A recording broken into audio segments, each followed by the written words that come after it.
KO Dubois here. We lit tonight. Y'all come through, man. Y'all know how we gonna show up and show out. See y'all all in the building.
Yo, what's going on with y'all, man? Welcome to another episode of the Morning After Show. It's your boy KO, and I got KQKC with me. OG, how you doing this morning, man?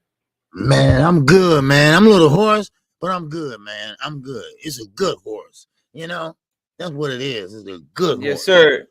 Yeah. Yes, sir, man. We had a ton of boxing, bro. Yes, we did, man. That's what I'm talking about. That's what I love about boxing, man. You know, bring it on. Bring it on. I don't care how it come, you know. Yeah, man. Friday night, Saturday night, Anthony Sunday. Joshua got upset. Yeah. Anthony Joshua got upset, and then you got Twitter. Twitter was popping. Like I'm talking about the boxers was acting a fool on social media over the weekend. There's so many stories to cover from that, man, and I can't wait to get to it, man. But yeah, let me see who we got in the building. Let's get straight into it. All right. All right.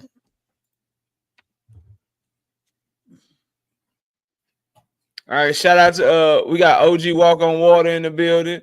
We got Zach in the building. We got Chris in the building. What's up, Chris? Kiro Black, Brother Huey Q, Boxing and Barbecue. What's happening with you? Savage Bo is in the building. Who else is here, man? We got AP the Great. What's up with it? Windy City Assassin. I see you, bro. Salute to you. We got Kurt Douglas in the building. Sunny Day. What's up? Stanley Johnson. I see you, bro. Salute to you. Puerto Rican Run. What's happening with you? The best dad ever. And we got Windy City again, man. I'm gonna get straight to it. Y'all, please smash the like button. If you got a social media platform, let everybody know that this is where we live at. Share this on your social media, whether it's Twitter, X, Snapchat, Instagram, YouTube, whatever you got. Share this with the people, man. We got Scorp in the building. Kurt Douglas say I'm still high off my Saints win last week. Had fun at the game. I'm about to make you have fun in timeout. You keep bringing up last week, man. Yeah.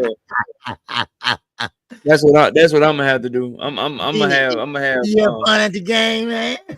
Nah, I ain't had fun in no damn game, man. Goddamn, hey man, King D, what's up, homie? Salute to y'all, man. Y'all please run the likes up, man. Get the likes all the way up. Make sure you hit the like button. Please donate to the channel. Hit the super chat for me.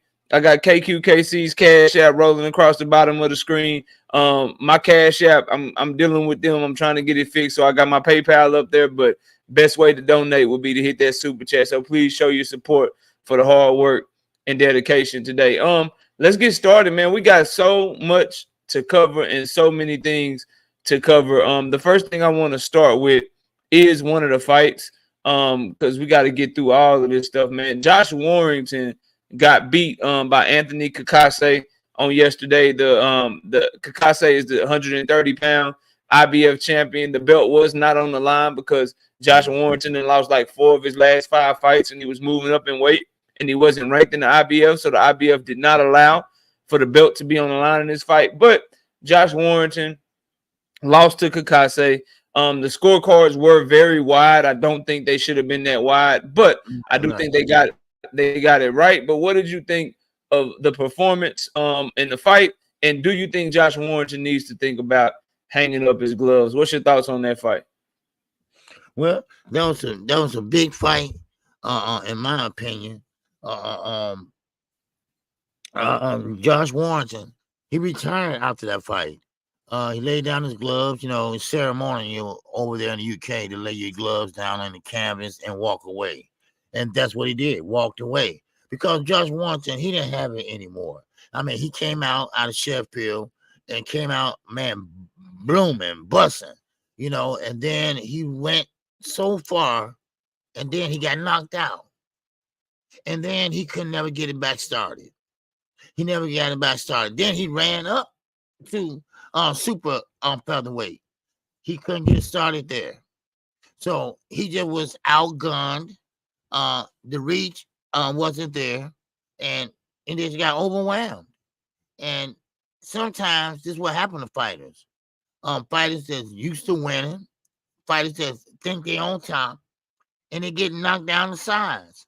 And then they can never get it back. Now, some people can get it back. You get that heart and that mental, but he couldn't get it back, So, I mean, it was a good fight, and I never liked the way Josh Warrington fight. For some reason, it seemed like he's jumping rope or something. He always doing this, always doing that, and jump in, and I just didn't like the way he fought, fights, So, but it was a good fight. It was a good fight while it lasted, So, but that's all I got on that one, really. Yeah, I mean, Josh Warrington, to me, I always thought he was a tad bit overrated myself. I think he did good against the guys that he fought over there in the UK. And they really loved him in Leeds, England, where he's from, and so he was able to have some big fights there. From Leeds, okay, that's yeah. He was able to have some big fights there. But in this performance specifically against Anthony Cacace, seeing as though people in the chat are saying he retired right after the fight, I didn't see that because I was in and out. I would watch a fight, then I had to go do something. Then I watch a fight, had to go do something because they fighting in the middle of the day on a goddamn Saturday. So I was having to try to get shit in between each fight. But anyway, so I didn't see him retire, but I'm glad that he did because he can't fight at 130. Them dudes will eat him alive. And now I do see why the scorecards were so wide because they must have knew he was going to retire before the fight even happened. So it makes sense that they didn't put the belt on the line and that they had the scorecard so wide because that would have ruined everything that he had going on. So it made perfectly good sense. As now knowing now that he done retired and that he hung his gloves up. But for Cacace, that's the dude that knocked out Joe Cordino. He didn't look that good as damn self, bro. So I don't know, bro. I just that fight really didn't do it for me. What winds up happening is on these cards that are supposed to be like the greatest card ever. Remember, Magic Marvin Crawford was supposed to be the greatest card we ever seen. This card was supposed to be like a really good card. A lot of the fights end up not really living up to what they supposed to live up to, at least on paper. You know what I mean? So I just, it was an okay fight. I was ready to get through it. But nothing really that made me just be glued to my seat and feel like I was so entertained or anything like that. I thought they both kind of left a lot to be desired, if that makes sense. Devontae Cromwell, King D, pull out. What up with y'all, man? I see all y'all in the building. Smash the like button. Hit the super chat, man. Show you love and support to the grind that we got going on over here. So that's all I got on it too, OG. We can move on from Josh Warrington, and let's talk about something that I gotta mention, and I'm doing it early in the show just so I don't forget later, since we got so many topics. The Saudi Arabia Riyadh season, they keep playing the Saudi national anthem, and this time they played it in front of 96,000 UK citizens. Yeah. What do you think of Turkey continuing to make sure that the Saudi national anthem is played at these boxing events where there are no Saudi fighters fighting? What's your thoughts on that? I think he's a control freak. I think he's a control freak. I think he had to have everything his way or the highway. That's how he is. Everybody that came out there that had a name, did something in life, got a little money, they kissing his ass. I just don't see it. And I don't know why they can't get what he's doing. Turkey don't know anything about boxing. He got the money, yes, but he don't have the knowledge, the understanding of boxing. All he want to do is say, well, I want to see these two fighters and I pay whatever. First of all, it's not fair that guys like Gervonta Davis, Canelo Alvarez started off at zero, just like everybody else. And then they work their way up, and then they got themselves in a position where they can make a lot of money. Well, it's not fair that someone come in and pay guys that didn't even try to do that, take the shortcut, and give them the same thing. You know, I ain't feeling that. But I'm going to tell you, y'all going to start listening to me. Right? It might not happen right now, but Turkey going to run out of money or run his ass away because he like to have it his way. And everybody going to be looking stupid. Even Terrence Crawford, even Devin Haney. Do you know how stupid they looked out there yesterday? They looked so out of place.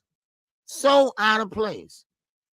You know, and I'm going to tell you right now, you know, go back and look at your history of Saudi Arabia. And find out, because I know political. You know, they ain't part of no G25. All right, G25, that means they are our allies. If they need help, we come and give them help. They ain't getting no help from us. Come on. But anyway, I just want to say this. You know, leave me out with the bells and whistles. I don't need a full concert. Okay. You ain't like the rock and roll concert right before the main event. You ain't like 45. You ain't like 45 minutes between your co-main and your main event, man. You ain't like that shit. No, look, I love my subscribers, right? I love them to death and everything, but I want to talk to them like for an hour or something. You know. I mean, not while you calling fights, right? Like you had to do a whole show. You had to call the fights and do a show. Yes. Then you got Amazon Prime the other week, man. They was on point. They went one fight after the other, man. I'm like, man, what's the rush? You know, but that's why I like it. I love it. Yeah. No, but I don't need the concert and stuff like that, the giveaways and all that shit. You know, you ain't fucking with the boxing concert, man. Man, no. In Turkey, Saudi Arabia don't have no way possible to sing the national anthem. We don't respect you all over there because you are a dictatorship. All right? Man. We are not a dictatorship. So we don't respect that. Yeah. So, listen, man, I don't disagree with anything you said. First, shout out to Richard Parrish with the 10-piece in the PayPal. I appreciate you, Richard. Thank you for your support, homie. Shout out to Devontae with the 2-piece, no biscuit in the super chat. Say salute to you both, man. Giving knowledge back. Salute to you, bro. Listen, man, it just don't sit right with me either. There's no fight like all throughout. I don't know how long you've been watching boxing, but I've been watching boxing over 20 years since I was like, you know what I mean? Like 14, 15 years old, I fell in love with the sport. I'm 38 now. So about 23, 24 years, I've been watching the sport of boxing. And every big fight I've seen during that time, they play the anthem of the fighters, bro. It's about the fighters. You know what I mean? Like, It's always been about the fighters. What when it's Lennox Lewis and Mike Tyson, they're gonna give you the goddamn American national anthem. They're gonna give you the UK national anthem, and it's been that way every time that I can remember since watching boxing. And I just don't. It don't sit well with me because it just shows like this is about me. Forget Anthony Joshua. Forget Daniel Dubois. This is about me. The only goddamn anthem that should have been played before that fight was the UK anthem, and then them boys should have got it popping. It just shows the agenda, and y'all, and a lot of people don't pay attention. It shows the agenda of control, the agenda of me, and I might be being petty with this shit, but I just don't like. I don't like before every fight presented to you by the Kingdom of Saudi Arabia, and like I don't want to hear that shit, man. I'm not fucking with that. Every fight they gotta tell us it's Saudi Arabia, brought to you by Saudi Arabia. Like get the fuck, bro. And Joseph, bring us the good fights. That's cool, but and Joseph Jackson, he can't do what he wants. I don't give a shit. He gave $1 trillion. He can't do what he wants. He's in America. It's laws. We got laws over here. We got a way of doing things over here. Either you get with it or you get out of it. We don't care how much money you got. Look at Donald Trump. He got a lot of money, right? Now he's a felon. How about that? No, he can't do what he wants. No, he can't. Shit. Every time he waved that damn tablecloth on his head, I'm thinking it's a flag, throwing me off when I'm calling the fight. Man. I mean, really? Man. I mean, come on. No, you cannot do what you want. This is the United States of goddamn America. You're not going to do what you want over here. So I tell you one thing, Joseph, you go over there, I guarantee you can't do what you want. I guarantee you that. Because you know why? Your ass end up in a lonely jail cell with rats. That wasn't going to happen. No. This is our country. He better damn show some damn respect while you're over here. You know, I mean, come on. Man, shit. You know, put yourself in the Hall of Fame. We don't work like that. You got to earn to get in the Hall of Fame. Yo, can you hear me, KQ?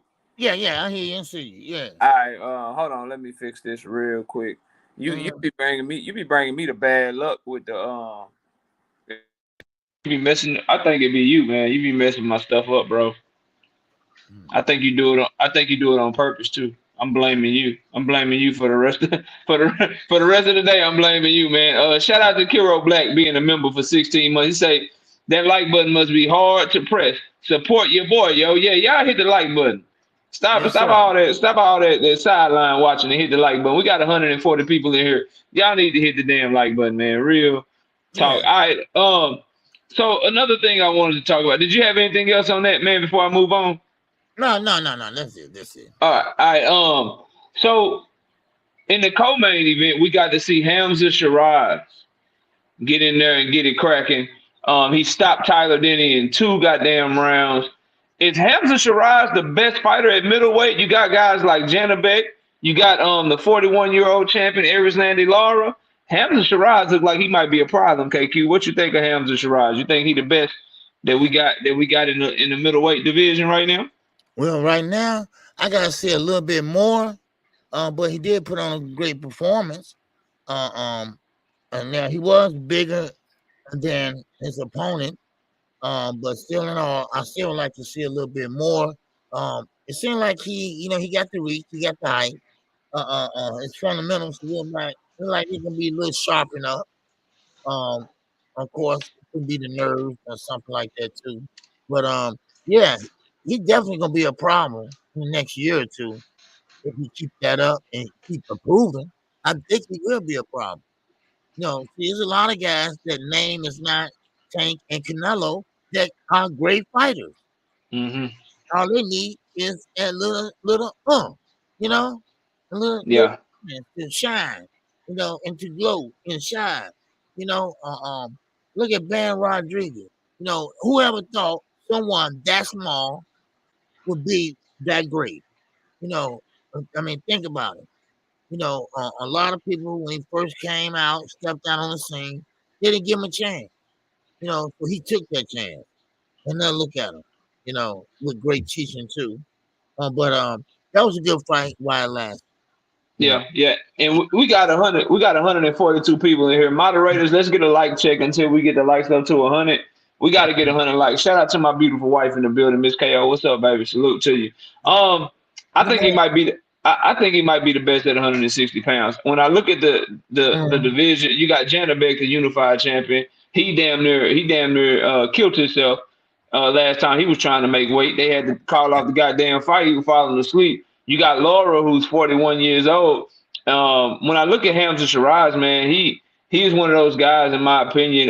He's an anomaly, right? He's 6'3", very big, very long, got a nice, stiff, strong jab, and the way that guys just react to his punches, KQ, they all fold up, they all fall down, they all get buzzed. It's just something, you know, that you've been watching boxing a long time. Just some guys, you don't know how the power was generated. You don't know why they get such torque on their punches, but for some reason, when they hit guys, they just hurt him. And after what he did to Ammo Williams, and then to destroy this dude like this in a round and a half, man, I think he a problem because this is second southpaw in a row. So you know they're getting him ready for something. Because who else is a southpaw? Laura is a southpaw. Janabek is a southpaw. So they moving him in a fashion to get him ready for these big guys. And it's kind of like Sebastian Fundora for the guys at 154, meaning how do you get sparring to prepare for that guy if you just a middleweight? The guy's damn near 6'4", got like an 80-something inch arm reach. Like, who are you gonna spar as a middleweight that's gonna get you prepared to fight somebody like him? And he already, and this is how you know that he's a problem. They made an offer for Janabek to fight him. Janabek's team turned it down. They wasn't trying to fight. They wasn't trying to fight Hamzah Sheeraz. So when I look at how, because they wanted Janabek on this card as well. So when I look at how people are behaving around him, I think Laura is probably, you still got to call Laura the best because of his skill and his reach. I think he'll be able to navigate some of that, and he just has great experience. But Hamzah Sheeraz, being as young as he is in his 20s, all he got to do is wait out Janabek and Laura, and he'll be right there, ready to take over the division for as long as he can make 160 pounds. I think he's gonna be the next. I think he's gonna be the next middleweight champion, where he's just kind of ruling that division for however long he can last. Because Tyler Denny, a lot of people in the chat probably don't know who Tyler Denny is, because a lot of you probably don't pay attention to the UK domestic scene. But Tyler Denny is a guy that's beat a lot of really good fighters out of the UK. That's just really tough, always hard to beat, never been stopped before, and he just went in there and got destroyed. Yeah. And Tyler Denny's thing has always been surviving, giving different angles, giving different looks, and making it tough on guys. And Sheeraz just went over there and got him the hell up out of there. And I agree with this super chat from John BX. Shout out to my homie John BX with the 5-piece in the super chat. I agree with you. He said Sheeraz is a much better boxer puncher version of Fundora. Facts. A better jab with better feet, better timing, more powerful, and he can actually see more than 2 feet in front of him. He don't have to wear 5-inch thick glasses in order to fucking see outside the ring. So I agree with you, John BX. Yeah. Then he says Joshua is the heavyweight version of Haney with that chin. We can't do AJ like that because I still remember what he did to Klitschko. You know what I mean? I still remember how he fought back and did what he did to motherfucking Dillian White when they were both young. But the main thing, the main reason, and Devin Haney fans gonna hate this, but I don't care, it's the goddamn truth. The main reason you cannot compare Anthony Joshua to Devin Haney, John BX, is because when Anthony Joshua lost to Andy Ruiz, he exercised his goddamn rematch clause and tried to go get that back. When he lost to Alexander Usyk, he went right back in there and tried to get that shit back with Alexander Usyk. And guess what they already reporting today? Anthony Joshua had a rematch clause with Daniel Dubois, and guess what he done already did? Activated his goddamn rematch clause. So we can't compare the two, bro. We can't compare the two because Devin Haney don't want to fight Ryan Garcia. He don't want to fight him. You know what I mean? We can't do that because AJ will try to go get his shit back right then and right there. So we're not doing that. We're not doing that at all. I'm not finna. I ain't no AJ fan or nothing. But the truth is the truth, bro, and the truth is in the pudding. You can't name one loss that man done had where he ain't try to go get that shit back. And he might get whooped again, AP the great 28. But guess what he willing to do? Guess what he willing to do? He willing to go get that shit back. Yeah. So Yeah. we gotta respect that, bro. As fight fans. You got anything else on Hamzah Sheeraz though? No. But he hit it right on the head. That dude, he do remind me of Pandora, but just a little bit bigger, stronger, faster. You know, he just above Pandora. So Yeah, but, yeah. that's all I got. That's all I Yeah, got. and I see y'all. Salute to my homie Bullen and salute to my homie Joseph Jackson. That's cool. That's true. Like it is what it is. But I saw Miguel Cotto go get it back. So I hear what y'all saying. I saw Deontay Wilder try to go get it back. Like I hear what y'all saying, bro. But this boxing, whatever your excuse. See, here's the thing, bro. Excuses are excuses until you show us that that's really the reason that you lost. So when you got a bunch of things, Ryan Garcia on Osterine, you got Devin Haney's game plan, you got the fact that he couldn't get out the way of left hooks. When you got a bunch of reasons that you can point to as to why somebody lost, all of those are just excuses until he proves that they not excuses no more. So when I watch what Miguel Cotto did and he went and got it back with Antonio Margarito, when I watched Bernard Hopkins go try to fight Jermaine Taylor again and lost to him twice, when I saw Jermaine Taylor go try to fight Kelly Public again after he lost to Kelly Public, went right back there in there with him, lost again. Roy Jones Jr. went right back in there with Antonio Tarver. Deontay Wilder right back to goddamn motherfucking Tyson Fury. I'm sorry, y'all. It's a whole move not to try to go get it back, regardless of why you think he lost or whatever the main reason is, bro. In boxing, the expectation from champions and for dudes that's supposed to be like that, when you lose, regardless of your reason, you got to go get that shit, especially when you felt like you was cheated. I saw Lennox Lewis try to go get it back with Rockman. Come on now. I do this shit. Y'all better stop. Leave that shit alone. The boy is not going to get, that's why he getting clowned. And we're going to get on Tank and him in a minute. That's why he getting cooked. Because everybody looking at him like a hoe, bro. Because he not doing what he's supposed to do. So until he do, bro, y'all ain't never going to be able to live that down, bro. And he going to keep getting cooked. But you got anything else on Sheeraz? I'm going to move on if you don't. No, that's all I got. No, I bet. Let's get to another fight. I'm trying to knock some of these fights down before we get to some of these other topics in boxing. Joshua Buatsi beat Willie Hutchinson by a split decision, bro. That was one of the worst scorecards I ever see. Joshua Buatsi dropped him twice in the fight, was beating his ass up, and they gave him a split decision. I don't know what was going on that card because the damn Cacace and Josh Warrington shit. That shit was crazy where it was like such a wide scorecard, but we know why, because Warrington was already retiring. But what do you think of Joshua Buatsi getting a split decision over Willie Hutchinson? I think he should have won by a unanimous decision because he broke him down. He broke him down since round one. And what he was doing, just going to the body. He was going to the body. While he was headhunting. He was downstairs while he was upstairs. And this is why I tell everybody, them body shots, they pay off. They pay off because that starts slowing him down. And that gave him an edge later on in the rounds. You know, now the scorecards. I couldn't believe the scores that was happening. I couldn't hear, but the chat was telling me. And it's just amazing that we just can't never get it right. The judges. I mean, and I always say, you know, maybe I should have knocked out somebody. Oh, you know, I'm scoring these fights. Maybe I'm not scoring them right. No, you scored that right because not only did he get put down twice, KQ, remember they deducted a point from him too. Yes. You know, he got 2 10-8 rounds and he got a point deducted in another round. Come on, dog. Right. Come on, dog. You know what I'm saying? I said, what I'm missing here? You know? And I'm like, man, I mean, and that's why I say, okay, it's our school system. Our school system in this country, right? Nah, you can't do that. There wasn't no American judges, man. Don't put that on America, bro. Hey, them dudes are from Poland and UK and all kind of shit, man. No. I know, man. I just be joking, but it just, you know, it just that we gotta brush up, man, on our fight calling and the referee. I guess we'll get to the main event later, but yeah, we're gonna get there. Yeah, because it's a mistake I saw that a referee made yesterday, and I want to talk about that too. But yeah, Buatsi and whatever I call him, he did a great job though. But he had to let his hands go. See, this is what I don't like knockout when someone they both are evenly matched in the fight itself, not on paper. When they actually get in the ring, tip for tap, or they both jamming the same thing. Ain't nobody to really take over the fight yet, and somebody always got to take over the lead and take over the fight, and then be dominant. And then I like to see the other guy come up and and try to take his part of the fight. That's my formula I like to see.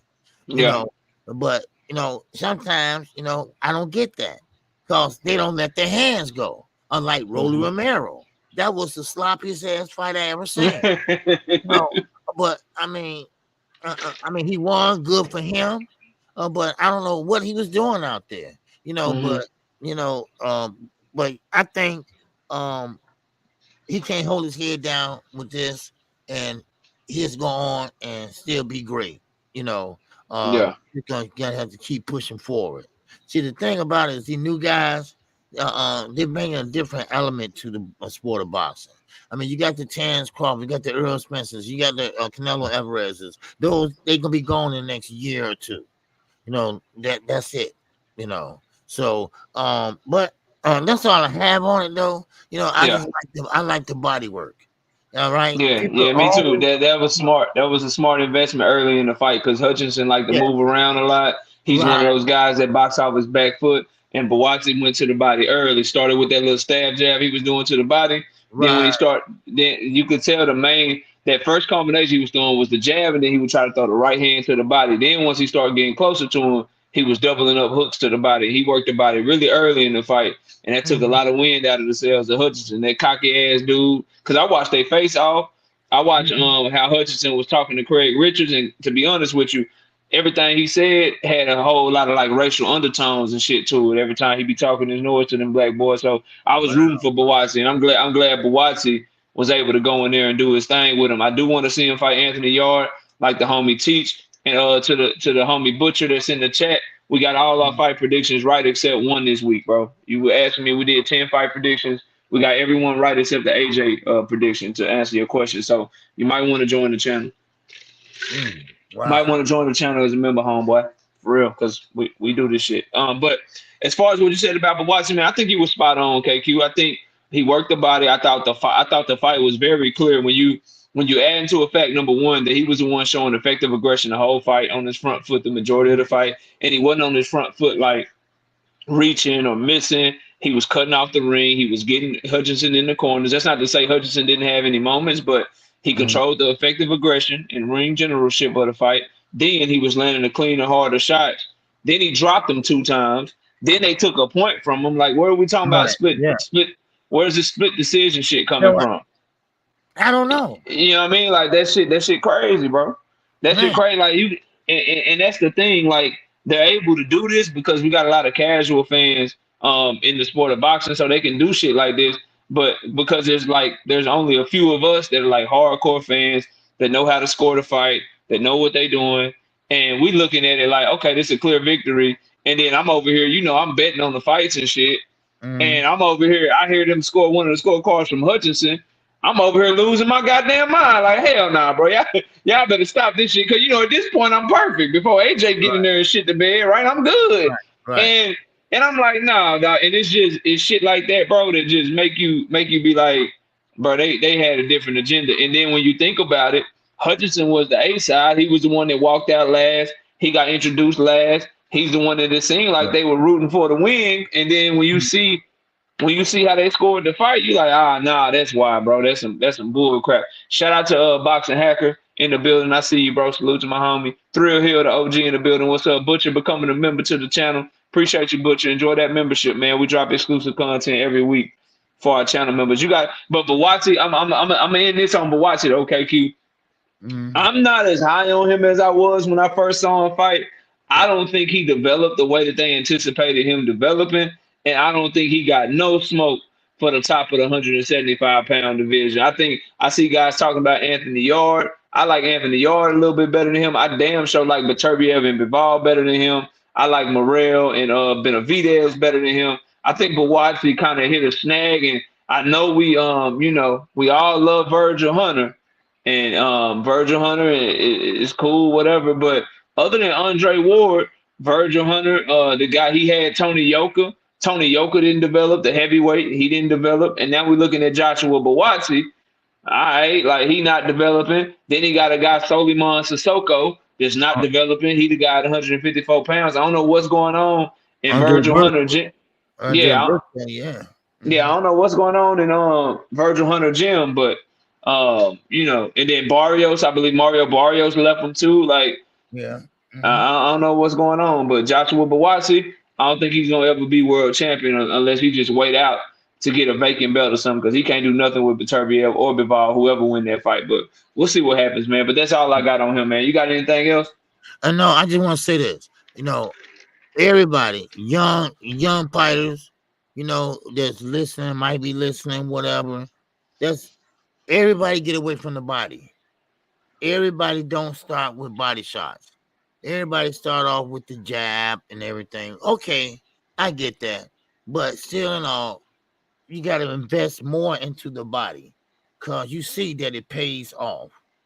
A lot of guys don't like to do that. Now, you might have some guys like McGee or whatever, go down to the liver, left, right, but I like to see that more investment in the body.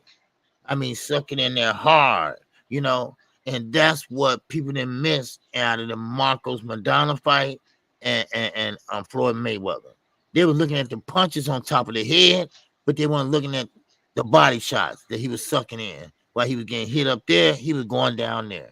And that's why Marcos Maidana gave out in the second half of the fight. So keep that in mind. Yep. So okay. Media, I've been seeing you a lot, homeboy. I got you. Come to the channel when I'm live Monday night. I got you, bro. I just can't do it from my phone right now, but I got you. All right, let's move on to another topic. We got through a lot of the fights, KQ. Let's talk about some of these news topics, man. First and foremost, Shakur Stevenson.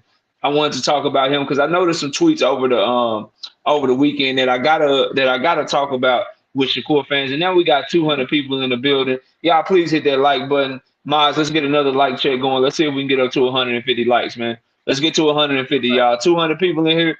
Let's get to 150 likes. But yes, sir. Hit the like. Shakur Stevenson, he promises that in February he's gonna dismantle Williams Zepeda, and he promises to be the best version of himself that we've ever seen. And my worry for Shakur in this situation is another situation of him just continuing to talk, continuing to overpromise and underdeliver. I just don't like the way that he always does this, and then it never gets to what we, he never is able to accomplish what he said he was going to accomplish. But what do you think? Shakur Stevenson dismantling Williams Zepeda, gonna make it an easy fight, gonna be the best version of himself that we ever seen.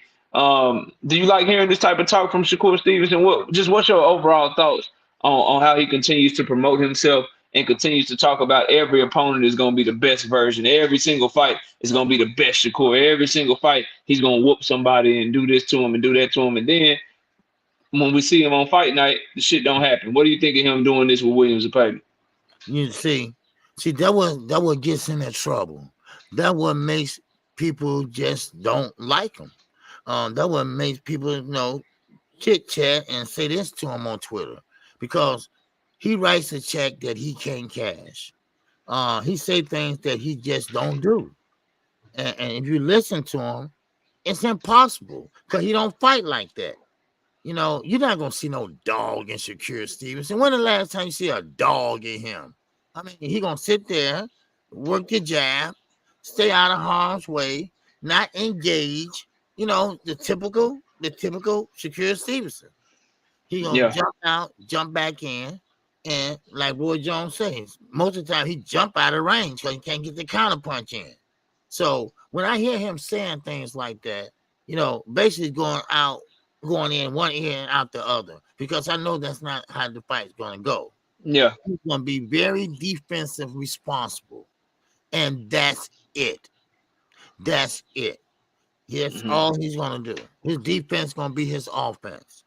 Now, Which is okay, which is good. Just be you, bro. You know what I mean? Like, just I think that's the issue, KQ. And not to cut you off, but that's the issue, man. Like, we know you, bro. You like if you had never done this before, then people are like, okay, Shakur, talk about him. But bro, you said this shit before the Edwin fight. You said this shit before the Artem fight. Now you're saying this shit again, bro. Like, come on, dog. Like we like go. I said this after his last fight, and Teach knows I did because Teach has been following the channel for a long time, and a lot of Scorpion. I said, look, bro, the best thing for you to do is stay off Twitter and stop saying this shit because fans are gonna hold you to that, bro. We're gonna want to see that. And so then what he'll do is he'll say all this shit, and this is my criticism of him, right? He says all of this, but let's say he goes in there, Williams Zepeda is more dangerous than he thought, and then he's like, oh shit, he dangerous, he punching, he letting combinations go. I gotta be defensive and I gotta just do what I gotta do to win the fight. If he does that, and then when people are like, yo, you went in there and you just fought real defensive and you did what you had to do to win the fight, but you said you was gonna do this. Then he'll come back and say that people are hating on him when he should have never he should have never said that, bro. He should have never said he was gonna step on somebody. He should have never said he was gonna beat somebody's ass, bro. You should just go in there and win the fight because of and it sucks for him, but that's just where he's at in his career. Where, bro, you're a defensive fighter. That's a very good fighter. You just need to go win by any means necessary. Because when you over promise like that, and then you don't go fight how you say you're gonna fight, people are buying your fights or they're watching your fights because of the build up to them, because of how you talk and what you say. And then when they go in there and you don't live up to it, bro, that only hurts your stock. So, long story short, I don't like that shit because we've seen this before, bro. We've seen you do this. So until you actually show us, nobody that's been paying attention to your career and how you move and how you talk, no one's gonna believe you, bro. Not a single soul. But that's all I got on it, man. I'll let you finish. I ain't mean to cut you off, man. No. It's all good. It's all good. But you hit some key points, man, and that's how I feel. No, listen. And I'm gonna say this, and I keep saying this. Gervonta Davis has set the bar so high for the guys that they feel that they have to say this, or they have to show people that, hey, look, I am that guy. But once you go in the ring, see, they forget about that part. They got the first part right, but they forget about the second part. You actually got to do it. And they don't do it. Now, Tank will do it. No, man, I'm gonna knock him out. Man, I'm gonna do this and that. Okay, well, actually, he followed through with it. But when you talking about you gonna put your feet on somebody's neck, you don't even do it. So I say be yourself.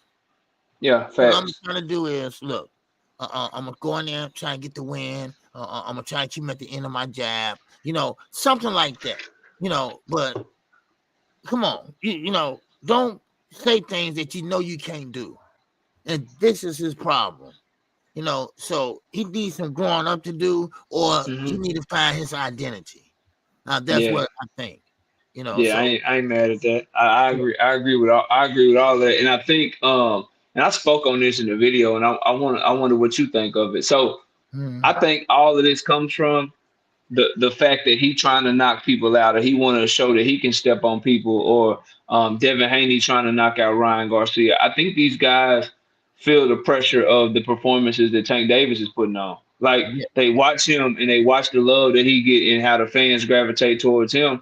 And boxing fans, this is not the Floyd Mayweather era. People ain't tuning in to watch you go 12 rounds and outpoint guys. And I think they keep trying to fight outside themselves, keep trying to stop people, keep talking the way that they talk because they're under pressure to put on those types of performances to live up to what Tank Davis is doing. Like, for instance, Shakur Stevenson versus Artem, right? Shakur saw what Tank Davis did to the guy that beat Artem, what he did to Frank Martin. So Shakur in his mind is like, okay, shit, he just did this shit to Frank Martin. I got to go in here and I got to try to knock out motherfucking Artem because Frank Martin beat Artem. I got to try to look better than Tank. Same thing with Devin Haney. He's done it on multiple occasions, right? Remember, he He told us that he was going to do Uriokas Gamboa worse than Tank Davis did Uriokas Gamboa. Then he went in there and what he tried to do, he wanted to knock out Ryan Garcia and he wanted to beat Ryan Garcia ass. Why? Because we all saw what Tank Davis did to Ryan Garcia. So I think these guys are fighting outside themselves trying to keep up, man. That's just my personal opinion. But what do you think of that? Do you think, because I know all these guys watch each other, do you think that these guys are putting pressure on themselves because of what they see Tank Davis doing? Yeah, I think so. Because who don't want to be a star? Who don't want to be talked about? Who don't want to be to say, hey, ain't nobody in the division can beat him? Who don't want that? Who don't want a big payday? I mean, who really don't want that? But like you say, you know, if you can't do that, then say that or don't say that. Either way, Tank, he stand on what he says. And I'm not trying to be a fanboy here or anything like that. I'm just using this as an example. But look at Devin Haney. All right. Now, Devin Haney, and no offense against the Devin Haney fans. All right. I think he's a great fighter and anything, but he has to stop this infatuation with Gervonta Davis. Gervonta Davis get diamonds on his teeth. He get diamonds on his teeth. You know, I mean, Gervonta Davis get the chrome cross that he wear when he knocked out Frank Martin. He go get a bag with chrome cross. Jane get a bag. Chrome hearts, OG, chrome hearts. Yeah, chrome hearts. My fault. Chrome hearts. Yeah. Nah, we got the old young whippersnappers in the chat and shit. They go, it's chrome hearts. Okay, chrome hearts. Okay, well, my fault then. Okay, right? I mean, man, damn, right? But so you know, and then next thing you know, and I'm telling y'all right now, if he come out with some braids, I'm gonna fall out. I'm through, right? I'm through. So, but you gotta, you know, you gotta find your own identity. You know, this is everybody. This is everybody in life. You know, yes, it's nice to be hell. I would love to be Denzel Washington, you know, but I can't. So I gotta be KQ. Yeah. Fact. KQ, I can be. Yeah, you know? I'm with that. I don't disagree. Yeah. I don't disagree, man. Shout out to Boxing Hacker in the super chat, my homie, with the 10 piece. What he said, Shakur usually dismantled his opponent. He dismantled Artem and the majority of his opponents. He never said he would be a KO artist in the ring, and every fighter talks themselves up in a fight. Shakur said he was gonna knock Artem the hell out, and we just probably got a different definition of dismantle. When you dismantle something, you can't tell what it is no more. If you go dismantle an engine right now, that engine is gonna look like just a bunch of metal. It ain't gonna look like an engine no more. And every Shakur Stevenson opponent, they look like themselves when they leave that ring. They're able to go to the club, go to dinner. Their wife's still attracted to them and shit. So I think dismantle is too strong of a word, but use whatever word you like. Shout out to my boy D Willie, becoming a new member to the channel. We appreciate you, D Willie. Thank you, man. Appreciate you. And then I wanted to catch this real quick because I see my boy Joseph, and Joseph, you know, I gotta get you real quick. Joseph say Tank really a fan. He watched Devin interview in the first 30 minutes that it dropped. I got you, Joseph. That's cool. Hey, if that makes Tank Davis a fan, is Devin Haney a fan of Tank Davis since he bought a ticket and went to Tank Davis Ryan Garcia fight? Does that make him a fan? Because he actually do what fans do. He actually bought a ticket and then went to Tank Davis's fight. I'm just trying to figure out what, like, so if you're a fan because you're watching the person interview and commenting on it, what does it make you if you're willing to buy a ticket and go to their fight? Are you a fan too? Are you a fan too? If you live tweeting during a fighter's fight, like Devin Haney was live tweeting doing Tank Davis versus Hector Luis Garcia, are you a fan? Are you a fan, bro? I'm just asking, bro. You know, just something to think about, dog. One of them actually bought a ticket to go watch the other one fight live. Yeah. One of them actually bought a ticket to go watch the other one fight live. So who's really a fan, bro? You're trying and you're failing, dog. You're trying and you're failing miserably. All right, let's talk about this rumor. OG, Gervonta Tank Davis versus Lamont Roach. This shit got started by Rick Glazer. Then you see Dan Raphael reporting it. You see, I think I saw Michael Benson reporting the shit. And then I saw Coach Kenny Ellis this morning or late last night saying these guys that Rick Glazer and them don't know what the fuck they talking about. But let's go with the news. Tank Davis versus Lamont Roach. What do you think of that fight? First of all, I think Roach, if I'm not mistaken, he's at 130. And you have to understand, Gervonta Davis, I don't know the way he pick his opponents or how he do it, but he's not going to pick someone that's easy pickings. He's not going to pick someone that everybody know he can dominate. He has a certain level of opponents that he keep stepping up. He has a reputation. He has a deal going on with Amazon Prime. And of course, it doesn't matter if he fight the janitor at the local high school. He's still going to sell. It doesn't matter. But the entertainment part, he has to entertain us. So he don't want to get in there with a mismatch. He want to get in there with the best that they have to offer. And right now, ever since he knocked out Frank Martin, everybody like, well, I got something to do. I'm busy that weekend. All right. The dog ate my homework. I gotta go do it again. Everybody now don't want to fight the best fighter right at this weight class, and you're gonna make some money. So why is that? Why they don't want to fight the best fighter? I tell you why.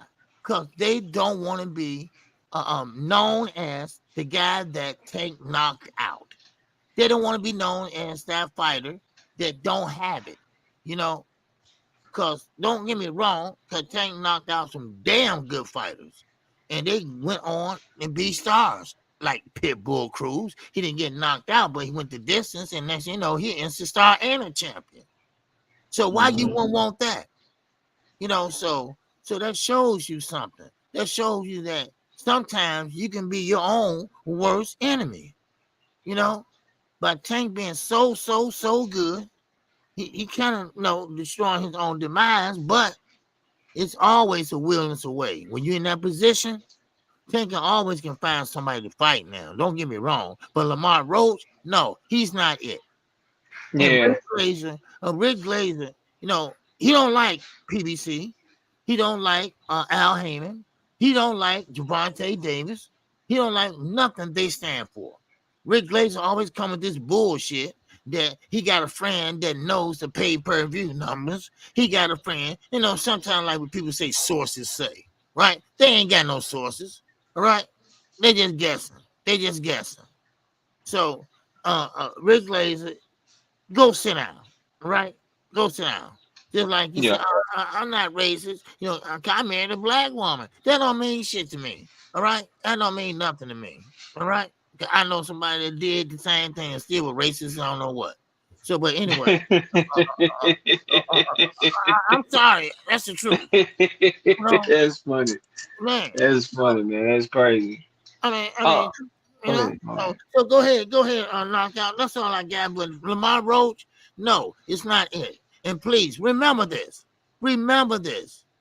Stop listening to everybody else. If it's not Leonard Ellaby, if it's not Tank Davis, all right, or Al Heyman, which I doubt, all right, it's not gonna happen. Sit your ass down and wait. Okay? That's all I can say. Just wait. Because the best is yet to come. I promise you that. Yeah, so for me, if this fight happened, it is a major letdown, right? Just because when you look at how we started the year, we got Tank Davis versus Frank Martin, and then we found out Tank and Lamont were in negotiations, and then we know Tank reached out to Shakur. So to go from Frank Martin to Loma to Shakur, and then to Lamont Roach, like, come on, bro, it'd be a letdown. So for that fight, for me personally, it's a good fight, but it ain't what I want. And the reason it's a good fight because he's a champion that has two performances that are really good in his most recent performances. However, what I would hope for is that Tank Davis would go down to 130 to fight him, so they can have both of their belts on the line, kind of like he did Leo Santa Cruz, and that'll eliminate the excuse that people would try to use of Tank Davis pulling him up to 135 pounds. So I do want to say that though, but it is a letdown, and I don't want to see that fight. There's other fights, obviously, that I want to see as a boxing fan.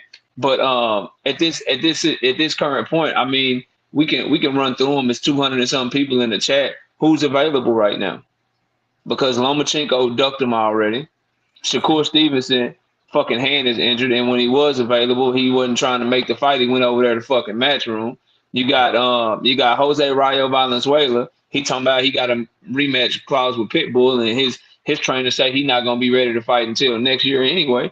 Who else we got, bro? Like who else would y'all want to see, or do you just want Tank to not be active and not fight? Edwin De Los Santos has a shoulder injury, so he's not available. AP the Great, he's not available. Edwin De Los Santos is not available. He got a shoulder injury he dealing with. So, for me, bro, I'd rather see Tank and Davis in the ring and not see him fight, stay active. And if Lamont Roach is the fight, then he the fight. But it's not a fight that we asking for. It's like Hector Garcia. You know what I'm saying? It's like Mario Barrios. It's one of them where it's like, all right, bro, good fight, but this ain't what we want. But what we not gonna do is act like Lomachenko didn't duck him. We're not gonna act like Lamont Roach was the plan all along. It was always motherfucking Lomachenko, and Lomachenko decided that he wanted to duck that man. Kid Austin is not available. Kid Austin is just talking. Lamont Roach, that's going to show his greatness, I bet. Nah, that ain't gonna show his greatness. He's just gonna do what he's supposed to do with Lamont Roach. Yeah. But what I'd like to know from you, Joseph Jackson, who's available, bro? NHA2, what up? Like we can all work on this shit together.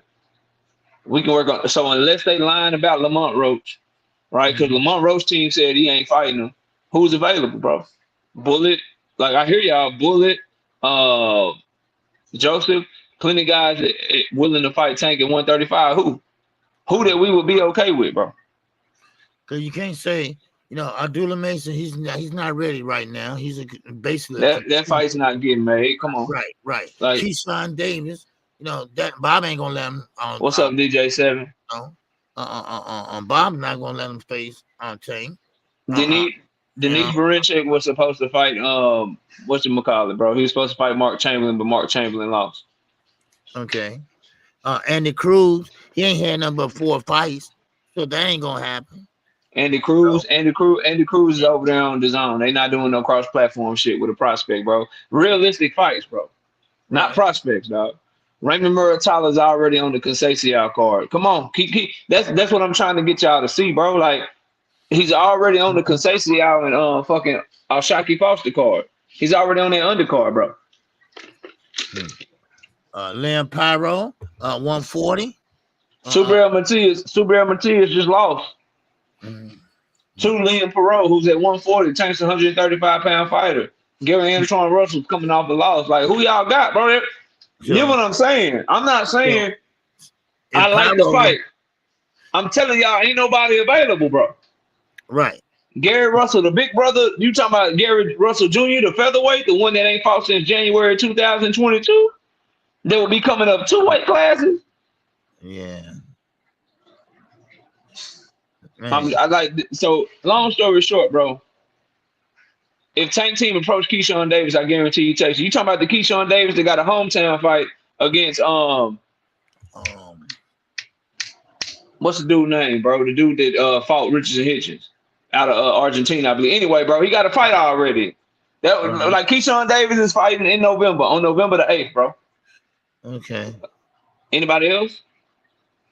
Devin free. Devin is not free. Devin is coming off of a fucking horrible performance. And the only time, this is how you know people full of shit, right? Joseph ain't called for Tank Davis and Devin Haney until right now. He ain't called for him in months after Devin got what happened to him and Ryan Garcia. Now all of a sudden Devin free. Ain't nobody fighting Devin coming off of that damn performance, bro. And number 2, we talking about? Who else, bro? And number 2, let me say this, knockout. Number 2, ain't nobody gonna pay Devin now. Like Eddie Hearn said, and I quote and unquote, Devin ain't gonna make no $4 million no more. He's not worth that. He gonna make maybe $1 million to get to know you fight. He called it, something like that. He called it, and get to know you fight. Other words, to see where you at. But he ain't gonna make that $4 million. Yeah, let me get. No, go ahead. Yeah, go ahead. Go ahead and catch your super chat. Yeah, shout out to Boxing Hacker with the 5 pieces. Tank in the super chat. Tank isn't the first one with diamonds in his teeth or tattoos. If Devin brushes his teeth and Tank brushes his teeth, it doesn't mean Devin copied Tank. And then shout out to Boxing Hacker back in the super chat with the 2-piece. Gary Russell. So Gary Antoine Russell is coming off a loss. Gary Russell Jr. hasn't fought in 2 years since almost 3 years actually, since January 2022. Not a fucking option. Teofimo is in litigations with Top Rank. Teofimo he got pulled off the Brian Norman Jr. card because him and Top Rank can't see eye to eye, and they in litigations and they dealing with lawyers and shit right now because he's trying to get more money. So Teo might not even fight again this year. Okay. Then you say Liam Perot. They're already planning a go home fight for Liam and Perot. That's why they were trying to get Devin Haney to go to Australia. Liam Perot's next fight will be a title defense in Australia. Sorry, bro. Then you say the person who beat Gary. You're talking about Alberto Puello. He can't talk a lick of English. They can't sell that fight. At least if he fight Lamont Roach, they can take that shit to the DC and they can make some money off of that fight. You can't make no money fighting Alberto Puello. He ain't got no fan base, bro. I hear y'all. It's really shit out there. It's nothing out there. So I'd rather see Tank Davis stay active, but don't nobody mistake what the fuck I'm saying. I don't think it's a great fight. It's not a fight I want. You know what I mean? But at the end of the day, as a fight fan, I'd rather see Tank Davis in the ring because I know this is a backup opponent. And then here's my issue, and I'll leave it alone. If you ain't got no smoke for Shakur Stevenson versus Joe Cordina, shut the fuck up about Tank Davis versus Lamont Roach. If you didn't have an issue, if you weren't cooking Shakur Stevenson for fighting Joe Cordina, shut up about Lamont Roach and just enjoy the fight because it's way better than Shakur versus Lamont Roach. And I'll leave it at that, bro. I'm done. I'm off of it. It's gonna be a pay-per-view. All his fights gonna be pay-per-view, AP. But anyway, let's move on. Another thing I wanted to talk about, since we on the Tank situation, let's just piss him off some more. Did you see Tank Davis cook Devin Haney on Twitter? No, I didn't. You know, I missed that. I heard about it, but I didn't get a chance to see it. So this is what happened. The fight that we were just talking about, right? The fight that we were just talking about when I think it was Michael Benson. Michael Benson said, hey, per reports, front runner is Lamont Roach to get the Tank Davis fight. Devin Haney just bust out laughing. Put a bunch of laughing emojis. He quoted the tweet, responded to the tweet, whatever you want to say. Put a bunch of laughing emojis on the tweet, right? Then Tank Davis saw that shit, and Tank Davis said, all right, bet. So Tank Davis put a picture of him knocking Ryan Garcia out, and then a picture of Ryan Garcia putting Devin Haney on his ass next to each other. And then he said he put a bunch of laughing emojis. Then he didn't stop there. He said, nah, let's keep laughing, though. Then he put a picture of Ryan Garcia knocking Devin Haney's face sideways with a left hook. And he said, nah, for real. Your ass hate to see a left hook coming. And then Devin Haney tucked his tail, shut the hell up, and didn't say shit else back to Tank Davis. What do you think of that, man? What do you think of them going back and forth, reigniting the Tank Davis-Devin Haney feud? You know what I mean? What do you think of that situation?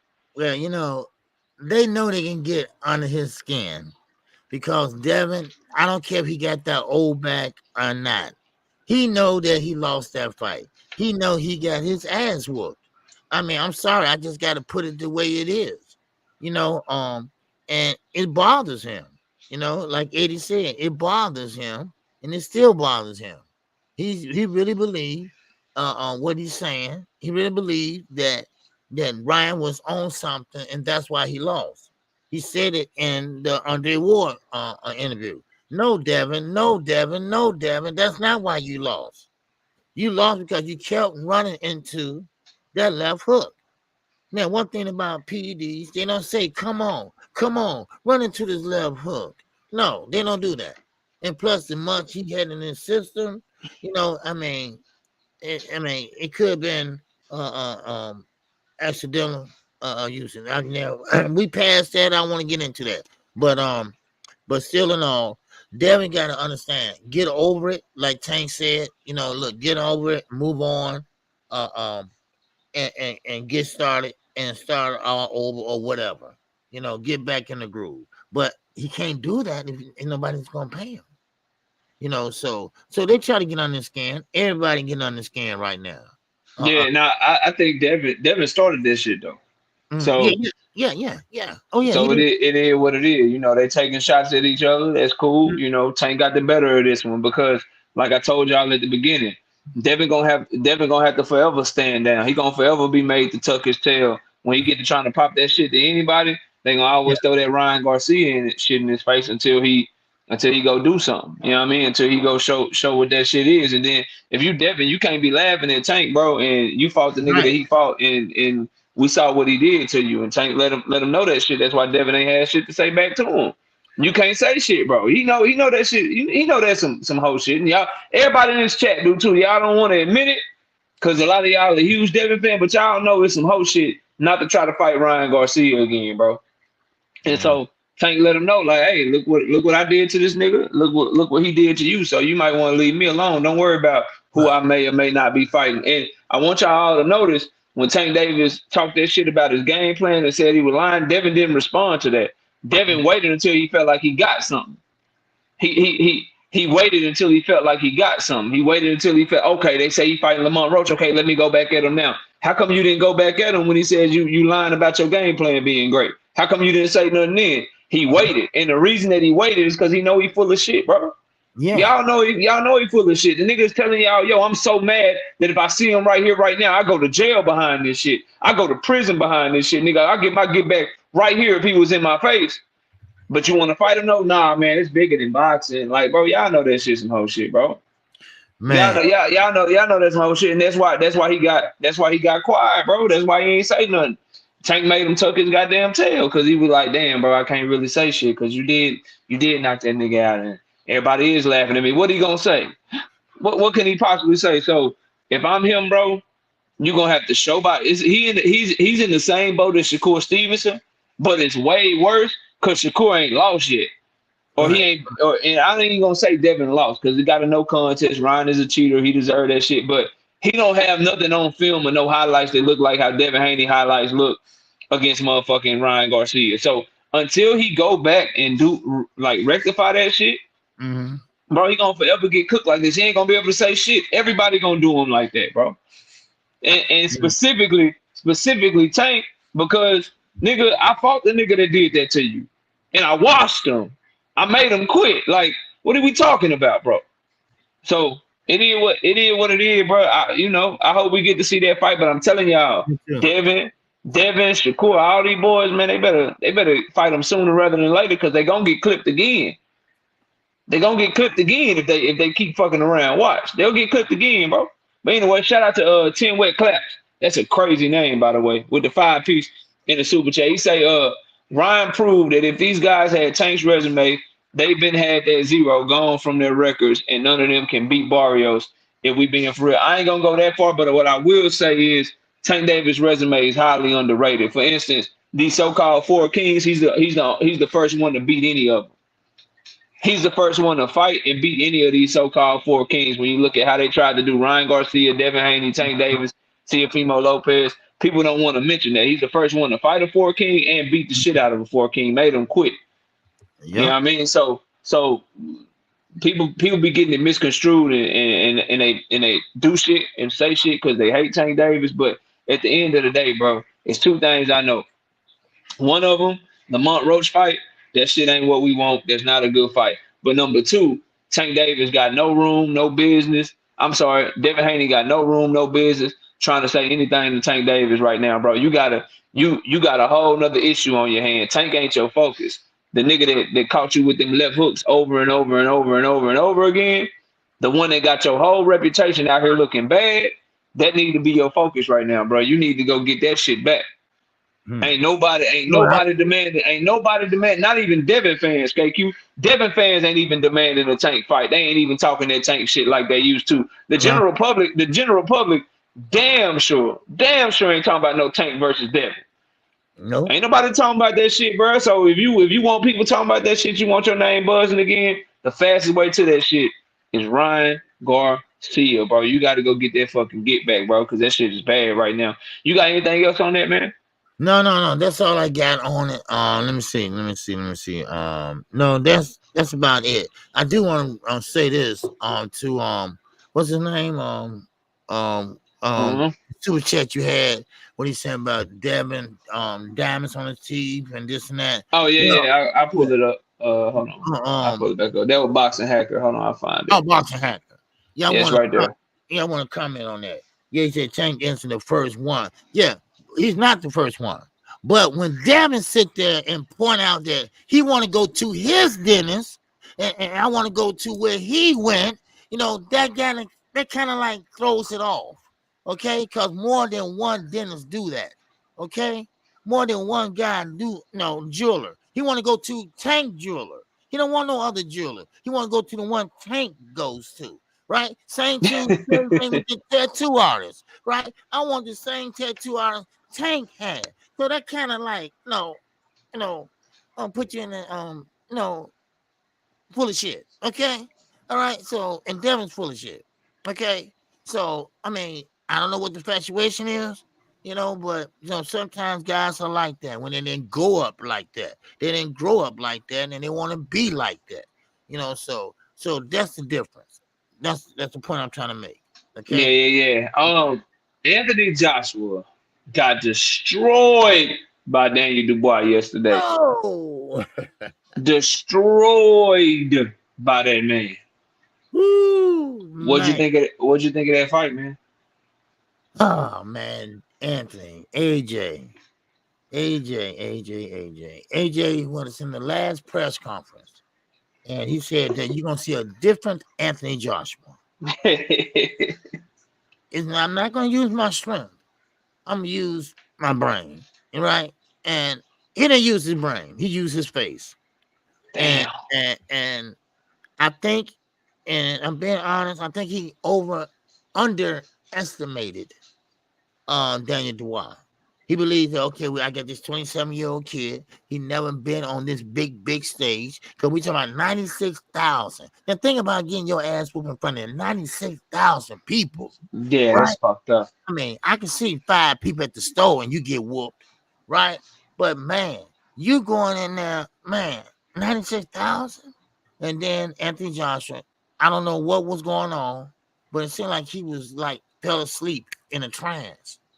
Then that jab woke him back up, right? That jab woke him up, and Anthony Joshua got an 84-inch reach. Daniel Dubois got a 78-inch reach. And he was getting there with his jab. Joshua wasn't. Don't know why. But still in all, I mean, it was a good fight, and no one to see it coming. I mean, he was a big underdog. But still in all, Daniel showed that he had that dog in him. And where did it come from? See, where did the dog come from? This is a dude who quit against Joe George. He quit against Alexander Usyk.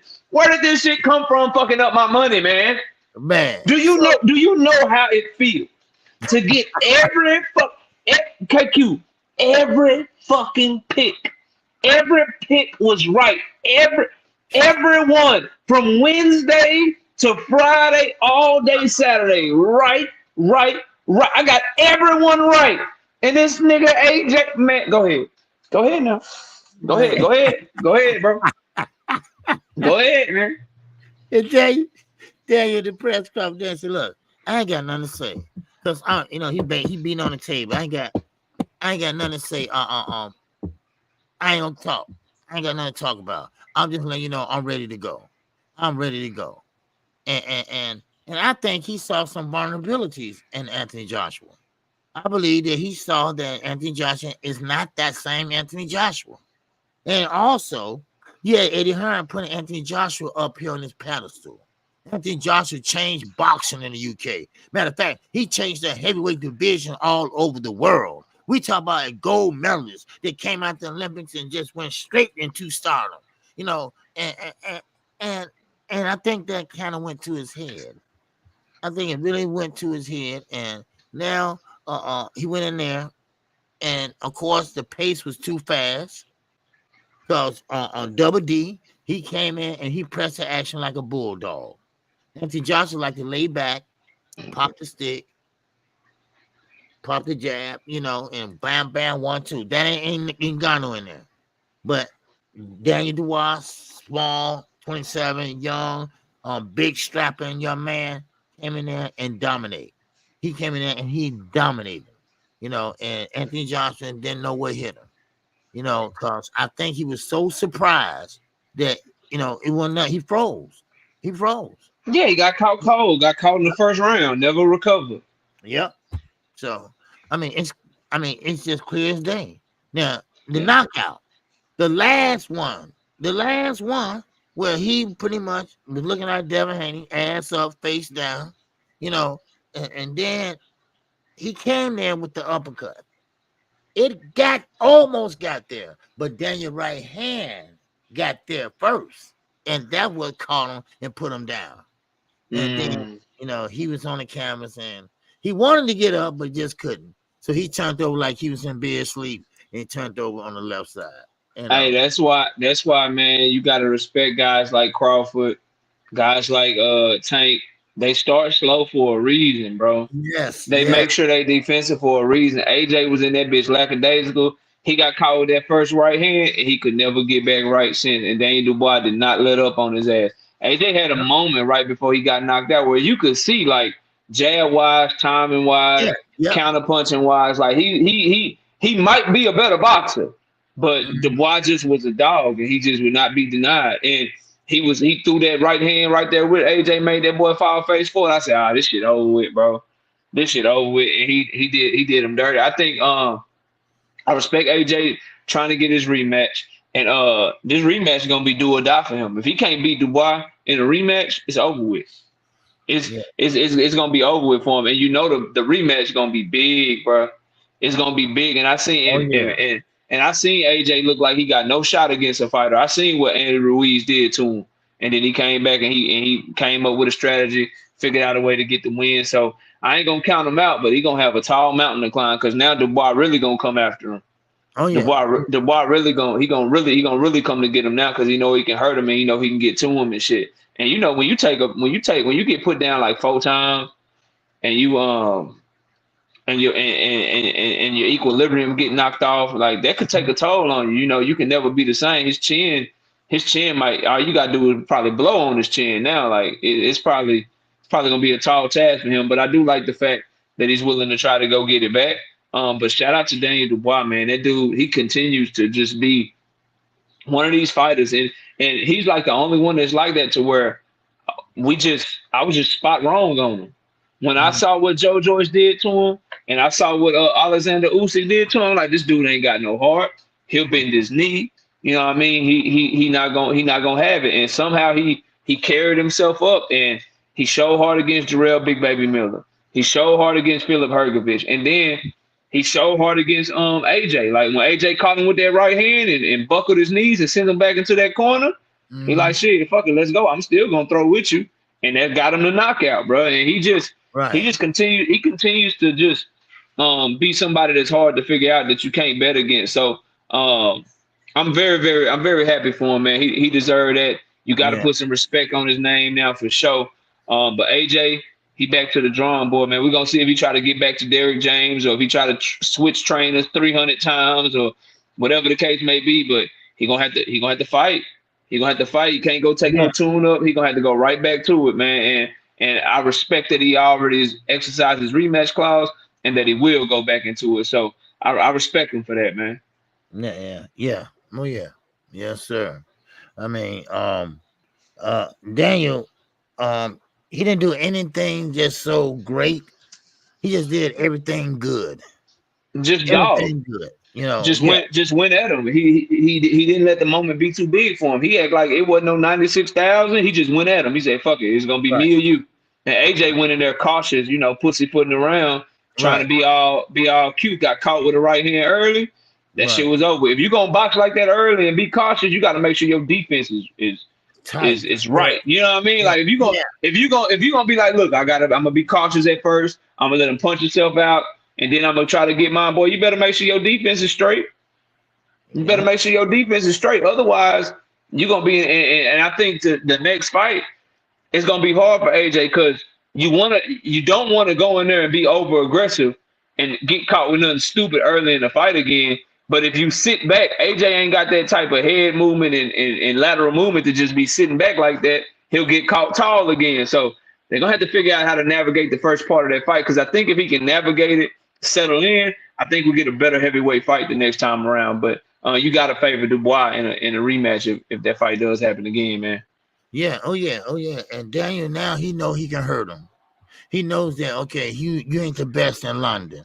I'm a heavyweight too. He not a Richard Torres heavyweight. He's a whole different type of heavyweight. He's a heavyweight that can brawl. He's not one of them heavyweights that's on his toes every 5 minutes. Yeah, but one thing I was worried about was he run out of gas. But later on in the rounds, he usually do, but they didn't get that far.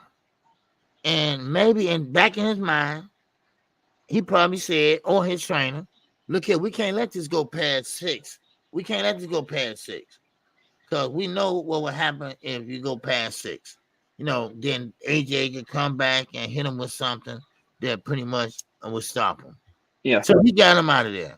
And you know what? I didn't see it coming at all. And man.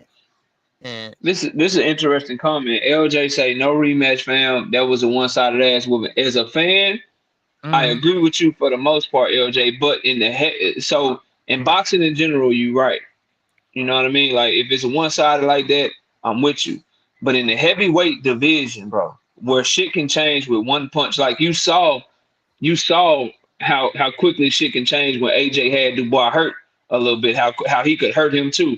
And in the heavyweight division, bro, I think it's a little bit different, LJ, because if AJ catches Daniel Dubois early and cold like that, he could put Daniel. It sounds crazy saying it, but I'm telling you, bro, I've seen it so many times.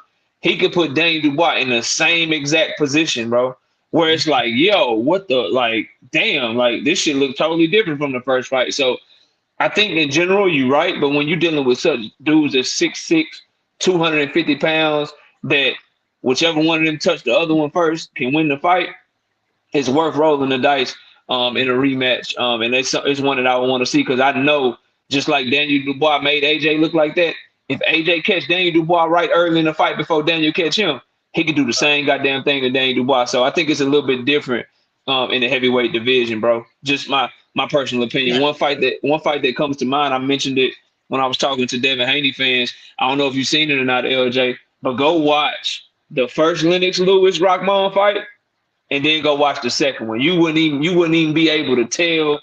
You like if you watch the first Lennox Lewis Rockman fight and then go watch the second one, you're gonna be like, yo, damn, like Lennox turned this shit around and this shit looked totally different than what it than what the first fight looked like. So shit like that happens, bro. So especially in the heavyweight division. So because it only takes one, so you never know. But let me get to a couple of these super chats. Shout out to Boxing Hack. He say, so does that mean everyone that goes to that jeweler or tattoo artist is copying Tank? The jewelry and tattoo artists are just popular. Nah, Boxing Hacker, but when you add it, so those two things that KQ mentioned, then you got the purses. Then you got the way that he's built his entire career by piggybacking off of Tank Davis. Then you got the whole him and his daddy talking about he the face of boxing. As soon as they start calling Tank the face of boxing, now Devin want to be the face of boxing. Everything he's done in his entire career has been on the coattails of Gervonta Tank Davis. Bro, you're talking about a fighter, your favorite fighter, who got famous because they lied about some sparring that him and Tank Davis had, bro. Like everything he does is based off of that man, bro. It just is what it is, dog. You know what I mean? Shout out to LaChonska Jones with the 5-piece in super chat. At this point, there's no reason Wilder and Joshua can't make this fight now. Joshua gonna try to get his rematch, bro.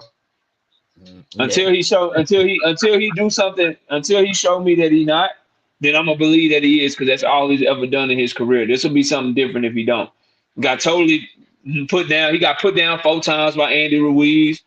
Looked like a quitter, spit his mouthpiece out, and then went right back into the rematch with Andy Ruiz.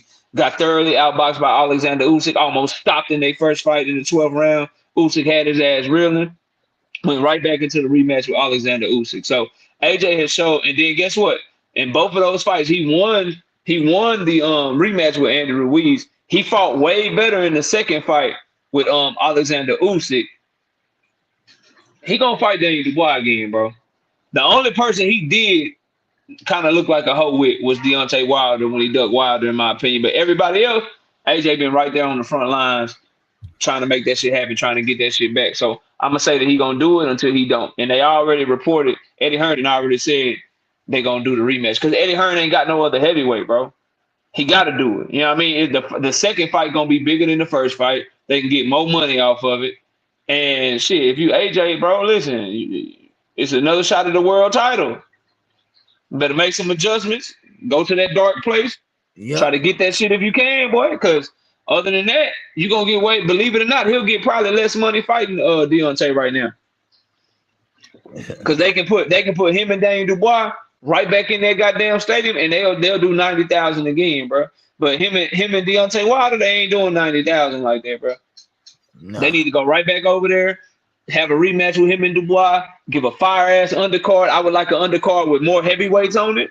Yeah. If you're gonna have a heavyweight main event like that, get you an undercard with a bunch of heavyweights on that bitch, especially since Riyadh season is working with Matchroom, they working with Golden Boy, they working with Top Rank. I want to see Richard Torres on that card, Bakadir Jalalav on that card, put Martin Bacoli on that bitch, put Jay Lee Zhang on that bitch. You put AJ Dubois as the main event for their rematch. You put goddamn Martin Bacoli versus motherfucking Jay Lee Zhang as the co-main event. Get Bakadir Jalalav on that bitch, Richard Torres on that bitch. Let Jared Anderson make his comeback on that bitch. Come on, dog. Come on, dog. Turkey, you welcome. When y'all hear Turkey announce that shit, y'all know where he got it from. Turkey, you're welcome. God damn it. Barney Mori Riri with the 5-piece in the super chat says, What's may up, I Barney? refer? He say, may I refer to my reply in KO 86 TV AJ versus Dane Dubois fight prediction stating, damn KO, I need a miracle to prove miracles be real. Respect KO. I got one. Yeah, I got 9 and you got 1, bro. That's crazy. But salute to you. Salute to you. Wise Sports Bet. I see you in the building. OG, is there anything we didn't cover today, man? It's 10:30, but is there something else that we didn't cover? Let me see. Yeah. Hold on, Jaime.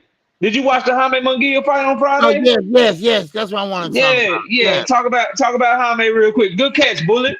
Good catch, Bullet. Appreciate you. The Top Rank card, bro. We got so busy on the AJ Dubois card.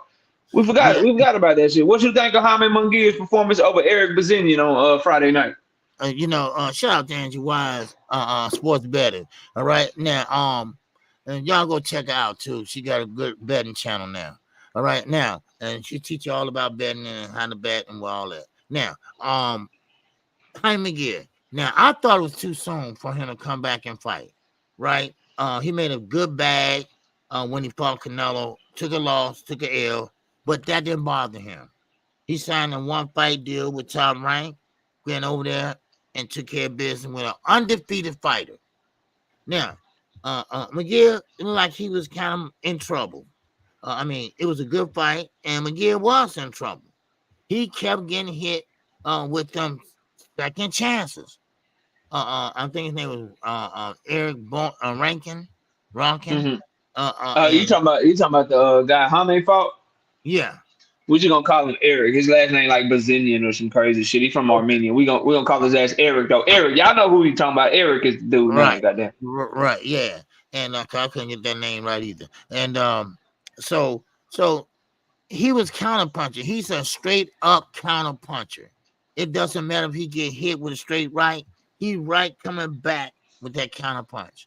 And Munguia kept getting that head popped back. And Munguia was losing that fight at first. He was. Mm-hmm. He was losing that fight at first, but then he started coming on. He started throwing punches and bunches. And that kind of hurt Eric one while. Then, boom, he went down. But he got back up. Then he's showing heart. He's showing he a dog. He like, bring it on. And Munguia, he brought it on. Munguia, he started off in his career, everything. I thought he just wasn't that guy. I think he was overhyped. But now he's turning out to see, hey, look, I'm fighting everybody. All right? I'm fighting everybody. And he fought an undefeated fighter. And they grabbed another a belt, I believe. That was a great fight. I think Munguia, I think Canelo did take a little bit out of him. Because I can see how he was overthrowing his punches. It seemed like he was kind of gun shy. He pulled back on a lot of punches, but this is the point, and this is what I like. When you getting beat and when you got beat, you don't sit there and whine for 6 months, whine for an hour, for a year. Whoa! Who did that? Who did that, OG? Who was crying for 6 months? I'm not gonna say because people think I'm right, but I like what he did. He got right back on the horse and rode it again. He got right back on the horse as he fell down. He got right back on it. He got right back on the bike as he fell down. You know, that's how you have to do it to build your confidence, so you won't have a big gap and scared to go in there and let your hands go. Yeah. But most guys don't let their hands go. But McGill did. He went in there, he took that fight, and he said he didn't want to miss a beat. And Yeah. And man, look, and I'm for that. I'm for that, for real. Listen, I think everything you said is right about them combination punching. I think the key thing that I think we gotta talk about is, and this is no disrespect, but Jaime Munguia went back to a better trainer. He went back to Eric Morales. Mm-hmm. He had left Eric Morales for a couple of fights, and he was with Freddie Roach because of scheduling or whatever. And Freddie Roach just didn't do nothing for Jaime Munguia. Eric Morales is a good trainer for him. He makes him let his hands go. He keeps him fighting to his style, which is he going to war. He gonna throw combinations. He allows him and makes him let his hands go. And Jaime seems to trust himself better with Eric Morales. He seems to be able to connect with Jaime Munguia. He gets more respect coaching Munguia than what I thought Freddie Roach got. He listens better to him. And you could tell, man, with the adjustments that he made, Bazinian was kind of countering him well at first, doing some good things in there. And Jaime Munguia said, all right, goddammit, if I throw 5 punches, you can't counter all these bitches. I'm finna just keep throwing these hoes. And he went in there and he beat that dude down and tore him up. So much respect to him. I saw people saying they didn't understand why he's calling out Berlanga. Him and Berlanga are probably the 2 biggest names in the division, not named Canelo Alvarez. David Benavidez is gone. David Morrell is gone. Berlanga and Munguia, that's a big fight. That's going to sell some tickets, bro. Mm-hmm. Even if they don't put it on pay-per-view, that gate going to be crazy. That gate going to be crazy when they fight, bro. Munguia got some fans, and Berlanga gained some fans, too. So I want to see that fight, bro. Berlanga versus Munguia, the battle of who lost to Canelo better or some shit. I don't know what they're going to call it. I know. Because, you know, I'm going to tell you, knockout. Berlanga lost that fight. Man, fact, got knocked down in the second round, whatever. But I never known a guy that lose a fight and just get more and more popular as the days go on. You know, except for Pitbull, you know, whatever. But this is what I was going to tell y'all earlier. You know, you can lose a fight, but then again, you win at the end of the day. I mean, look at Edgar. He throwing out the ball at the first pitch. You know, at the Mets game, and I mean, he just having a good time, right? He got a big paycheck, and he just having a good time. Yeah, I lost, but hey, you know, how do you feel? Oh man, I felt the punches, and I mean, he just, you know, and this is what I'm saying: stop hiding. Let's make the good fights. Let's make the best fights. Oh yes, you're gonna win, you're gonna lose, you know, but it's all about boxing. You know, that's how boxing go. Already, man. You ain't wrong. Shout out to Kiro Black with the 10-piece in the super chat. As a huge fan of Wilder, seeing that get done to Joshua hurt. I'm not gonna lie. Hopefully he can get that shit back in devastating fashion. But heavyweight upsets are good for the sport. Facts. Shout out to 10 Wet Claps with the 2-piece in the super chat. Phone died after first super chat. This is for support. I appreciate you, 10 Wet Claps. Thank you. OG, it's been a great show, man. I appreciate everybody in the chat. Salute to y'all. Salute to Miss KO. KQ, we'll catch you next time, man. Have a great Sunday. And y'all boys be easy, man. We're gone, all right? All right. Peace. All right. Peace, y'all.